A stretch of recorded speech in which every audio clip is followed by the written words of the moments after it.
Aloha! Welcome back. We're here for part 2 of our video about important things you need to know and do before you move to Maui. If you have not met me yet, my name is Lisa from a Maui blog and also from Visit Live Love Maui YouTube channel and Visit Live Love Maui Facebook group.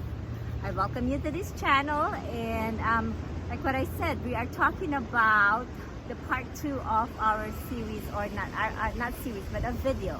Part 2 of things you need to know when you're planning to move to Maui, or when you're moving to Maui, not just planning.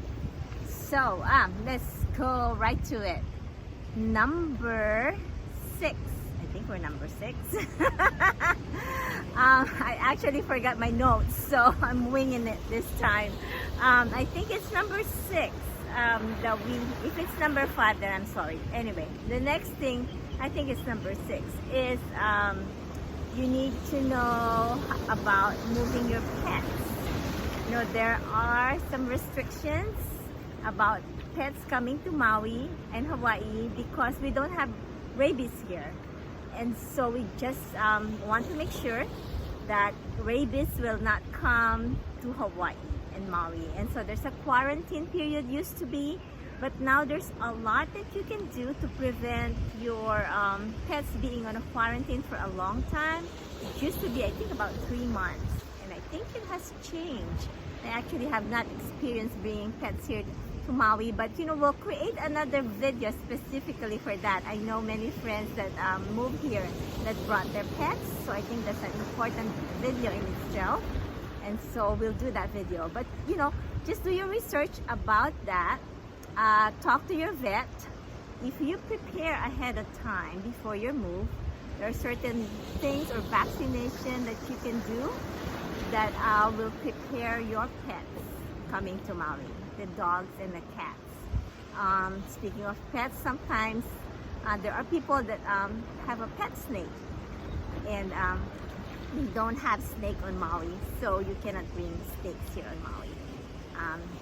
Just dogs and, you know, even birds. I'm not sure about the birds, but you have to check that too, what kind of restriction they have for birds. Because like what I said, we're protecting the ecosystem here on Hawaii, so we don't want to bring anything that will harm the animals that are already here.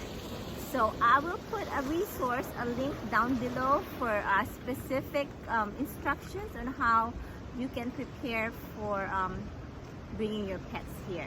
So that will be helpful to you. I know there's an agency that can help people to do that, so it makes it easier for you if you just work with them. And so I'll put that link down below as well. Okay, so number 7 is you need to think about education or schooling of your family or your children. That is, if you're coming here as a family. And one thing that people are always concerned about, families are always concerned about coming here, is the education. They're just trying to decide if it's a good fit for their kids, because they have been hearing how Hawaii's education is not at par. You know, you always hear that, you know, they're very low on ranking and all that. But being here for more than 25 years, I can say that actually our schools are good. It really depends on the family and the kids. If they really work hard, if they're really focused, it doesn't matter what school they go to.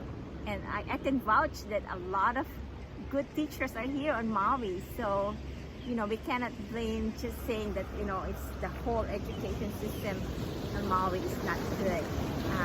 Well, if you opt to go to a private school and you think that's better for your kids, we have great private schools here too. There's Seabury, there's Maui Seabury on upcountry, there's Maui Prep on the west side.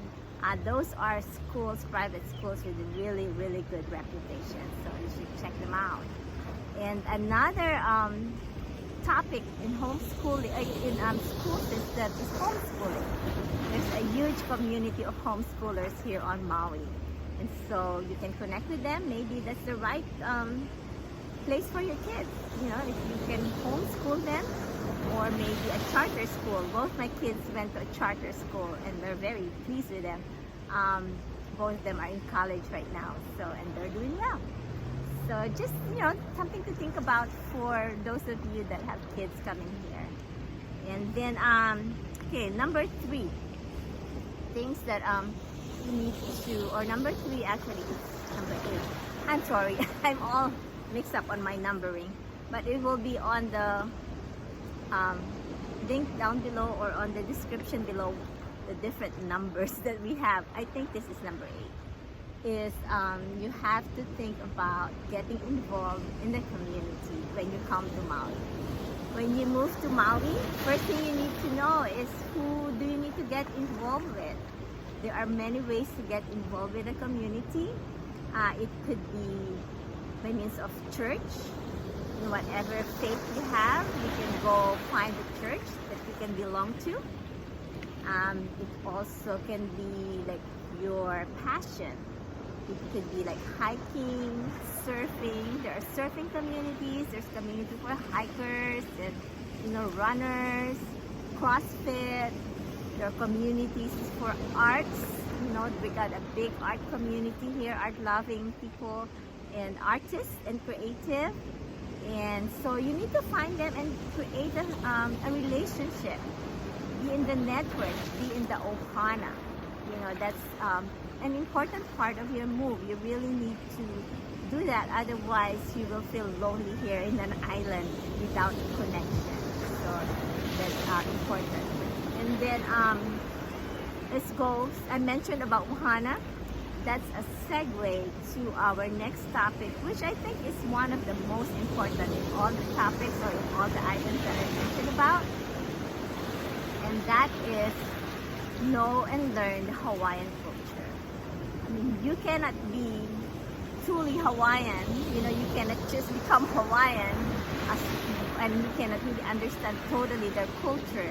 But you should really try to do so. You should really try to immerse yourself in the culture. There are certain things like the ohana, living aloha. The ohana, which is family, it's a family-oriented community. Aloha is like loving and caring, and there's a lot more meaning in the aloha. I actually have a link that I will share with you also about the meaning of aloha. And also another thing is taking care of the land. That's part of the Hawaiian culture. The malama aina, you will hear that. Malama aina, taking care of the nature, land and ocean. These are the provisions that you should be mindful of and taking care of. And that's why here on Maui we have, you know, laws about not using plastic bags, about using has to be the reef safe sunblock, because yeah, we care about the environment. You know, the Hawaiian culture cares about the environment. It's a top priority. So care about the family, care about the environment, and there's a lot more than that. It's just, you know, it's something that you would have to accept, that you will always be an outsider. And it's really not a bad thing. It's just acknowledging that this land is, you know, the land of the Hawaiians, and we're here as a guest. They're our host culture, and so we should practice respect. There are things that we will not understand in their culture, but we should always respect. And you have to be able to accept that. And if you struggle with that, if you struggle with accepting the culture of the Hawaiians, then you will struggle living here, because, you know, it's part of the whole thing, part of moving here. You know, I might say that there are a lot of people who move here from various parts of the world, various parts of the state. So it's not like you will just have Hawaiian culture. It's a mix. It's a mixture of various culture. But the point is, you gotta respect the Hawaiian culture because they're our host culture here. And then, so that wraps it up And last thing that I want to say is go back to the pros and cons, and then decide if that's really what you would want to do, what you would that you would want to live here. And we talk about you just living here, trying it for a little time, and then maybe deciding if you're gonna stay here or not. But if you really feel the calling, then just move. After all the things that we talk about, you decided, okay, even after considering all the things, the points that I shared with you, you still have that tug in your heart to move. Then move here, and you will find out if you are here for Maui or not. There are a lot of people that after moving here for a couple of years, they decide to move back to the mainland, and that's okay. But for some, they move here and never left. For example, my husband, we're still here, and I'm here. So, yeah, and just knowing that Hawaii is a beautiful place, and it's a great place to live, but it's not for everyone.